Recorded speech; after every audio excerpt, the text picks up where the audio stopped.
So, Texas and Georgia are going to be playing.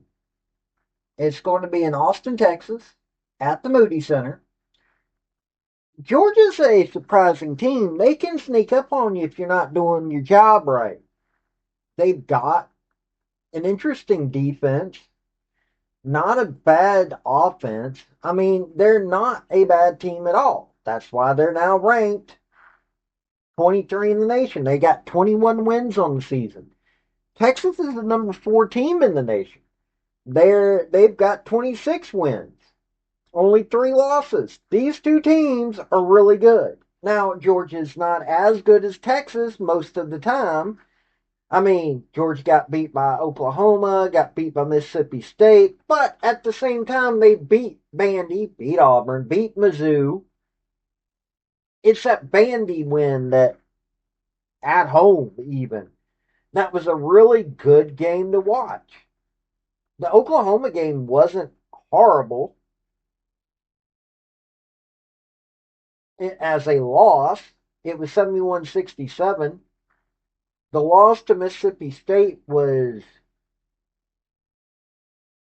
a little saddening, 85-71. But I mean, Vandy beat Texas 86-70. It's a Vic Schaefer and Katie Abrahamson-Henderson have had a really good season so far with their teams. Both of them deserve the NCAA tournament. That's why I'm covering them so heavily lately. I mean, you've got Roy Harmon, who just does so many amazing things for Texas. Danny Carnegie and Trinity Turner, Madison Book, or for Georgia, Madison Booker and teams up with Harmon for Texas. Kyla Oldacre. Let me make sure I got her name right. Something like yeah, Kyla Oldacre. Can't believe I actually am remembering something. Is great on defense. I mean, these two teams, when you're looking at them, have strong players. So, is there a possibility that Georgia could beat Texas? Yeah, there's a possibility. Not a strong one, but there's a possibility of it. Texas can get surprised just like anybody else. I mean, you take a look at that Vandy game. This is going to be fun to watch. It really is. It will be fun to watch because Georgia can sneak up on you. And this is towards the end of the season. You know, Texas players have got to be a little tired. Georgia players got to be a little bit tired, but both of them are looking at this going, hey, we got a shot at doing something good this season. Georgia, let's put it this way. I'm saying if the pathway's just right, you can see several of the SEC teams in the Sweet 16. I could see multiple SEC teams in the Elite Eight. South Carolina made to runner up last year. In all honesty, that could have gone one way or the other. But we're going to take a look at these two teams by the numbers, as I always do. Now, before I get into it, hey, I have a Patreon, I have YouTube memberships now. If you want to help me out, because I'm trying to raise money up for better equipment, you can. I've also got super thanks and all that other stuff. So, let's get into it. Before we get into the crux of this video, hit like, hit subscribe if you like college sports, because I do college sports, primarily college football, college women's gymnastics. Do a little basketball and other sports on occasion, but that's what I do, college. Also,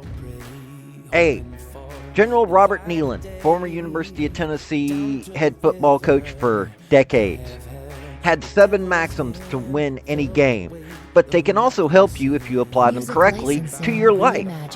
The second one is play for and make the breaks. When one comes your way, score. That is a maxim that can be also applied to your life. Look for those breaks and take it. Now, Georgia's visiting team, so we're going to start with them. They're scoring 75 points per on average per game. They're allowing 60.5 points. 45.3 field goal percentage. That's a good number right there. 72.4 free throw percentage, 34.2 3-point percentage. They're making 6.8 3-points a game, 14.2 assists. That's a little low. That's a weakness for them.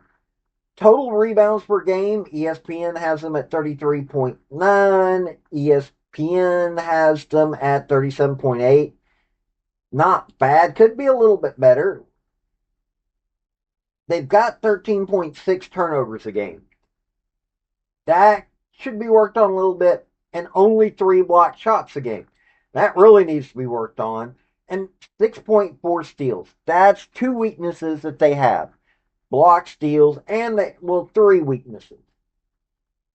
Now, Danny Carnegie, 32.8 minutes a game. She leads in points, rebounds, 18.3 points a game, 5.6. She's a guard. She should not be leading in rebounds. 3.1 assists, 1.6 steals, zero point 0.1 blocks, 2.3 turnovers. A little high, but, 44.2 field goal percentage, 37.7 3-point percentage, and 83.7 free throw percentage. She's a shooter. They're trying to get her the ball. That explains the turnover rate. Don't like it, but that explains it. Now, Mia Woolfolk, 22.3 minutes, 13.3 points, 5.5 rebounds, zero point 0.8 assists, 1.3 steals, 0.4 blocks, 1.7 turnovers, 59.9% from field goal range, but she doesn't make a 3-pointer. And 76.3 free throw percentage. Riley Thurkoff, 28.8 minutes, 11.8 points, 2 rebounds, 1 assist, 0.6 steals, 0.1 blocks, 1.5 turnovers, 42.9 field goal percentage, 41.1 3-point percentage, and 85.2 free throw percentage. Trinity Turner, who leads in assists and steals, 33.2 minutes a game, 11.2 points, 4.9 rebounds, 4.9 assists, 1.8 steals, 0.1 blocks, 2.9 turnovers, 39.3 field goal percentage, 29.1 3-point percentage, and 74.1 free throw percentage. Now, here's the thing about her. She's being the floor general. She's not worrying about shooting so much. That's why she's got the assist that she does, even though I would like to see that a little bit better if she's going to be the field general. But she also does turn over the ball 3 times a game. Her shooting is a weakness. But I'm looking at this team. They need to get the ball to the right people. They've got a good shooting percentage. They also need to work on their defense a little bit. 3 blocks, 14 turnovers, and 8.4 steals. All that needs to be worked on. It really does. But they're a really good team. I mean, they're currently ranked 23rd in the nation. They're a really good team. They could beat probably any Power 4 conference or any non-Power 4 conference. So, looking at it, it is a good team. They just got a few weaknesses that can be exploited. Now, Texas, 85.9 points a game and allowing 55.9 points a game. So 30-point difference in what they're scoring, what they're allowing. 49.9 field goal percentage. That is some elite numbers right there. Free throw percentage, 71.1. 32.2 3-point percentage. That is a little low for, what they're at. And they're only making they're only, allowing themselves to make 4.2 3-points a game. So they're not relying on that for their scoring. 18.1 assist, really good number there. Well, not really good, but it's a good number right there. 35.3 rebounds according to Yahoo and 39.2 according to ESPN. 11.2 turnovers a game. That's not bad at all. 4.6 blocked shots. And they're getting 12.4 steals. Now, Madison Booker, who leads in points, 32.9 minutes, 18.7 points, 6.3 rebounds, 3.8 assists, 2.3 steals, zero point 0.7 blocks, 2.1 turnovers, 50.6 field goal percentage, 27.7 3-point percentage, and 84.8 free throw percentage. And she's a forward. Jordan Lee, 31.7 minutes a game, 13.3 points, 2.5 rebounds, 2.4 assists, 1.5 steals, zero point 0.5 blocks, 1.2 turnovers, 41.3 field goal percentage, 35.4 3-point percentage, and 77% free throw. Aaliyah Crump, another good name to see on the court, but she's not always on there, had some injuries and whatnot. 19.6 minutes a game, 11.1 points, 2.6 rebounds, 1.4 assists, 1.1 steals, zero point 0.2 blocks, 1.1 turnovers, 46.5 field goal percentage, 31.5 3-point percentage, and 71.4 free throw percentage. Kyla Oldacre, their center, leads in blocks, fourth leading scorer, 10.4 points a game, 21.1 minutes, 6.5 rebounds, 0.6 assists, 1.3 steals, 1.1 blocks, 1.3 turnovers, 62.9 field goal percentage, but doesn't make three-pointers, 64.3 free throw percentage. Now, also looking at this, Rory Harmon has 6.5 assists, leads in that category, and 2.8 steals. So, you've got two players here over 2 steals a game. Rory Harmon's right around 3. Amazing team. Not quite to the level of an LSU, UConn, or South Carolina, but they're really good and they're right there with them. You can see this being a Elite Eight, Final Four type team right here. They get in there, they really do the work, they hustle. Rory Harmon doesn't need to score, even though she does do like 8.8 points a game. She does so many other things. She's leading in assists for a reason. She really is that floor general. Also, she helps out on defense with the steals. Kyla Oldacre, their center's doing what they need to do. Madison Booker, who field goal percentage of 50.6, so one out, every other shot goes in. And is rebounding really well along with Kyle Oldacre, who also has 6.5 rebounds a game and leading in that category. So this team does what it needs to do. Few problems here and there. Their turnover rate they only have one that's turning over the ball 2 times a game. Blocks could be a little bit better. Steals aren't bad. They're working as a team. This is getting near the end of the season. This game is not going to be an easy one. They didn't pit Texas against an easy team near the end of the season. I mean, most of the SEC teams don't have easy games.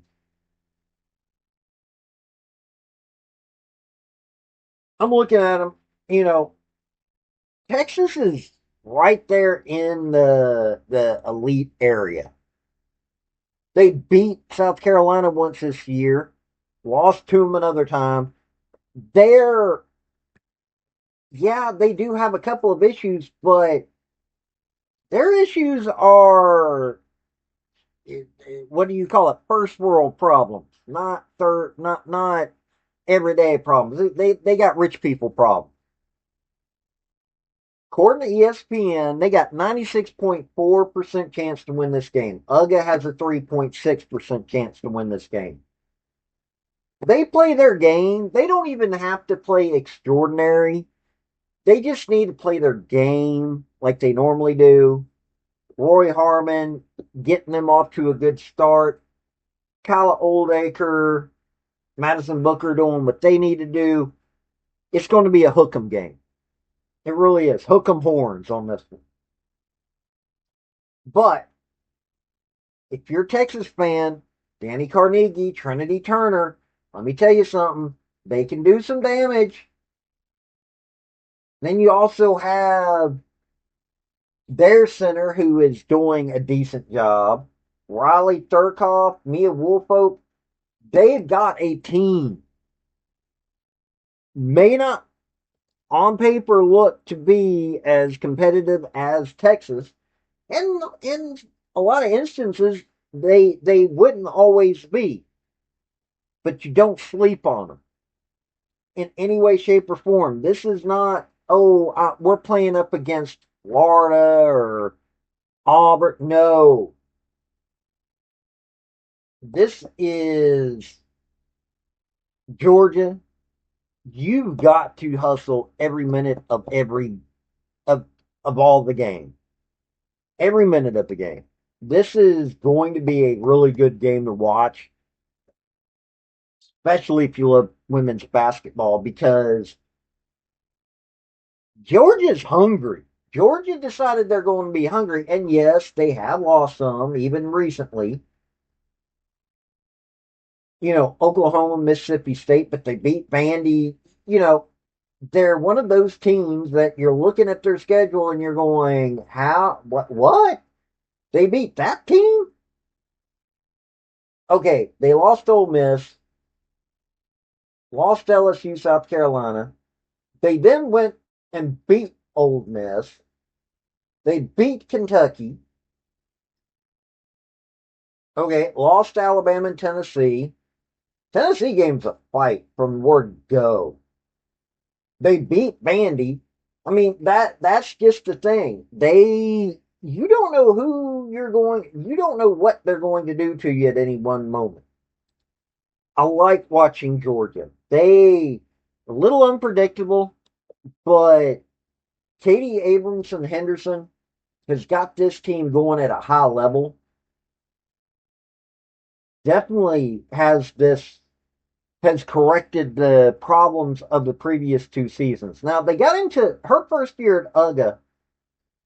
She got them to the second round of the NCAA tournament, but had losing seasons the past two. Now she's got them going the right direction. I like what she did with UCF, Albany, Missouri, Southwest Missouri State, but now Missouri State. They're Texas. I mean, Vic Schaefer, he made it to the Final Four last year. I think this team could do it again this year. I really do. I think Texas is looking like it. But you tell me what you think. This has been Paul with Redneck Sports. Y'all have a good day now. Bye. Hey, folks, before you leave, if you're can't become a member via my YouTube channel, which that's for my thinker. I've also got sports. I've got a Patreon. If you really, really want to help me out, I would be much appreciated. But hey, hitting like, hit subscribe, hit commenting, all those things really help me out. Have a good day.